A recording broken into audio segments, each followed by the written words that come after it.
ஒரு ஜோர் இருக்க மாட்டேங்குது. நல்லா இல்ல நல்லா இல்லன்னா யாரு திங்கானின்னு தெரிய மாட்டேங்குது. ராணியக்கா கறிய நல்லா இல்லன்னு சொல்லியது நீங்க 2 பேரும் தான். ராணியக்கா மீன் கறி வச்சா 4 வீடு மணக்குமே. நான் மனம் ரசிக்க தெரியாத பிள்ளைகள். எத்தே மூக்கிலே உறிஞ்சி எடுத்துறாங்க.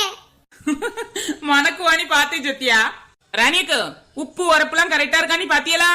இல்ல சின்ன பொண்ணு, இதுவ எங்க பாக்க விடுவு? கறி வச்ச நேரத்துல இருந்தே சண்டை தான் இழுக்காளுவ. கையில கொஞ்சோண்டு ஊத்தியே உப்பு இருக்கானி பாரு சின்ன பொண்ணு. ராணியக்கா எனக்கு இப்படி டேஸ்ட் பாக்கிறது பிடிக்காது ராணியக்கா. ஒரு தட்டுல சோறையும் போட்டு குழம்பையும் ஊத்தி தாங்கக்க. அப்படி விரவி தின்னு பார்த்தாதான் எனக்கு கரெக்டா சொல்ல தெரியும். கையில ஊத்தி டேஸ்ட் பாக்குறது எனக்கு பிடிக்கவே செய்யாதுக்க. தின்னு பார்த்து தான் நான் சொல்லிக்கிடுவேன் எதுனாலும்.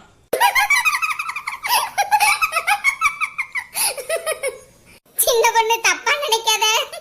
எனக்கும் சிரிப்பு வருது, கொஞ்சம் சிரிச்சுக்கிட்டே சின்ன பொண்ணு.